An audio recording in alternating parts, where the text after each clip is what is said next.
Live forever. I'm Jason Horton. I'm Rebecca Lieb. And this is Ghost Town.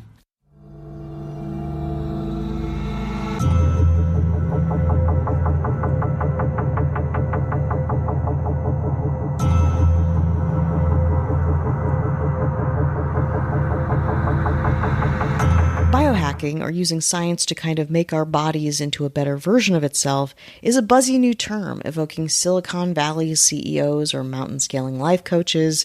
But in reality, the idea of biohacking has been around for hundreds of years, still as contentious and suspect a concept as it ever was. But yet, are there kernels of truth to the idea? Sure, yes, but also maybe not. We'll explore that a bit today, talking about one of the first people to seriously use science, or believe to use science, to create a better, fitter, long-term living version of themselves.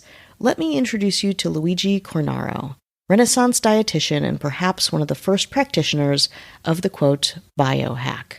Born to an innkeeper in Padua, Italy, Luigi Cornaro was a typical young, entitled nobleman in the 1400s, eating, drinking, and having sex whenever, however he pleased, with whomever he wanted. He inherited some fortune, did some wetlands farming, and genuinely just lived like he was going to die, which at that point, if you were an Italian in the 1400s, would have been around the age of 50. In any case, at 35, Cornaro found himself in such bad health, he probably had what we would call type 2 diabetes, among other things, that this doctor told him that he probably would not live longer than 30 if he continued with his Italian party boy ways. So, on the advice of his doctors, he started a diet. Cornaro rooted around in classical medical literature and came to believe that if he ate less as he aged, and if he engaged in most things moderately, including work, he would live longer. It makes sense, right? It's something that we practice perhaps to this day. Cornaro's diet centered on the quantifying principle of 350 grams of bread, egg yolk, meat, and soup, and 414 milliliters of wine, which is approximately 3 full glasses of wine a day. Only 3. Can you imagine? No vegetables, no supplements, just carbs, fats, proteins, and soup, plus alcohol. However Cornaro quantified it, his diet was working, especially given the context of the Renaissance, whose whole philosophy of the era was possibility, art, ingenuity, and using technology to help better shape one's world. Now I know what you're thinking. This doesn't really sound like much of a diet, more like the Renaissance version of intuitive eating. But to a rich 15th century playboy, it was. Italians of Cornaro's class would go hard when it came to food and booze, eating rich sweetened soups and huge roasts of beef, stag, or pork with tons of gravy. Heart attack city, right? Sounds good. Now just add a couple of bottles of wine and you have a daily Renaissance rich kid diet. To add some context, a very popular cookbook published around this time in 1475, and it was called De Honesta Voluptate by Bartolomeo Platina, translated to On Right Pleasure. On right pleasure it was. So Cornaro cut his shit down big time, and he leaned into this diet culture, this persona. At 70, Cornaro suffered a serious coach and buggy accident where he had multiple injuries and dislocated his arm and leg. Though doctors thought he would die, they prescribed a common remedy for the time, purging and bleeding. But when Cornaro regained consciousness, he refused the treatment, feeling that his lifestyle ensured his blood was, quote, pure. I recovered, he wrote, as I thought I should, without feeling the least alteration in myself or any bad effects from the accident. And he did, essentially making Cornaro his own physician, dietitian, and, of course, life coach. Fast forward to another 10 years later, Cornaro is 83 and still kicking.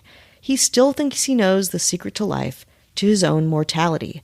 So he writes a bunch of books about it and makes a lot of money. More after the break. So it's the 1540s and Luigi Cornaro is an old man in his 80s, like older than literally everyone in Italy. And he's fit, he's mobile, he's outspoken, his brain is sharp. Everyone wants to know his secrets.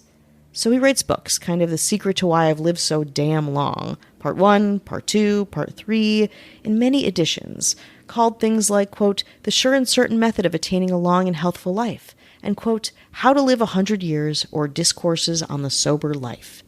In these books, he describes his regimen and philosophy, which at this point goes far and beyond just cutting things down to, 3 glasses of wine a day. Cornaro maintained that longevity comes from many things, including a specific feeding schedule and, by this point, a debilitatingly restrictive diet. So what and how much did Cornaro eat? Estimates vary, but most put his caloric intake at somewhere around 1,500 calories, with milk and bread for breakfast, clear broth with egg for lunch, and a small piece of goat or veal meat for dinner. And he also cut down on the wine. Now no 3 glasses, but 2 glasses of wine, which he lovingly termed, quote, my milk, to finish out his low caloric intake for the day. And don't worry, though there was no exercise involved in the diet, Cornaro also believed vehemently that people should sleep strictly 4 hours a night. Just 4 hours. That's it. Hungry and awake, you'll live to 100. And Cornaro's books were hits. They are written, says journalist Joseph Addison, quote, with such a spirit of cheerfulness, religion, and good sense, as are the natural concomitants of temperance and sobriety. But not everyone liked them, including a little philosopher named Friedrich Nietzsche. Nietzsche criticized the work for mistaking the consequence with the cause, insisting that Cornaro's diet is not the cause of his long life, but rather that the cause of his long life, which Nietzsche gives as his slow metabolism, is the reason his diet even worked for him in the first place. Kind of a universal criticism of diets, I'd say, where someone's predisposed genetics are the secret sauce to what makes their lifestyle successful or not some viable diet regiment or fad or directive. Cornaro, ever the businessman, would lie about being older than he was, so when he eventually died in 1556, his estimated age was 98, 102, or more. Even still, Luigi Cornaro's life was impressively long for his time and honestly for ours. And given that his books are still being sold on Amazon and talked about in the LA Times, I'd say his diet really did make him immortal.